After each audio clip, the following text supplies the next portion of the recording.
புதுமையான ரெசிபி பார்க்குறோம். இந்த காலகட்டத்தில் பீஸா பர்கர் எல்லாம் சாப்பிட்றதோட இந்த பழைய கஞ்சியை சாப்பிட்டீங்கன்னா உடம்புக்கு அவ்வளோ நல்லது. ஈவன் கொரோனா கூட சரியாகிறதுக்கு நல்லது. இது பண்ணி டெய்லியும் குடிச்சிங்கன்னா இது அமெரிக்கன் விஞ்ஞானிகள்லாம் கூட இப்போ வந்து ரிசர்ச் பண்ணிட்டு இருக்காங்களாம். அதனால் இது எப்படி குடிக்கணும், இது எப்படி செய்யணும்னா ரைஸ் அடிக்கிற மாதிரி தான் போட்டு கொஞ்சம் நிறைய தண்ணி ஊற்றிட்டு நொய்யாக பண்ணிட்டீங்கன்னா அதை கஞ்சி இப்போ இந்த கஞ்சி எடுத்துக்கிட்டு இதுக்கு சைடிஷ் வந்து ஊறுகாய் நம்ம சரக்குக்கெல்லாம் கூட சாப்பிடுவாங்க. வந்து இதுதான் அதை வச்சு சாப்பிட்டீங்கன்னா நல்லாக்கா பாருங்க. இந்த பொண்ணுலாம் குடிக்குதுங்க. இதெல்லாம் வந்து ஹெல்த்தியான ட்ரிங்க்ஸு.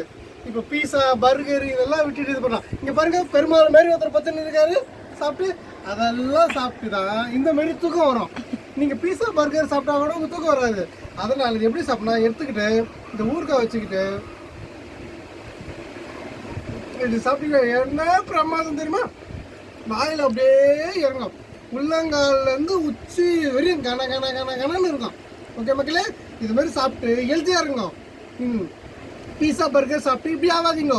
இந்த பொண்ணு மாதிரி இருங்க கஞ்சி குச்சிட்டு. இதுதான் டயட்டு.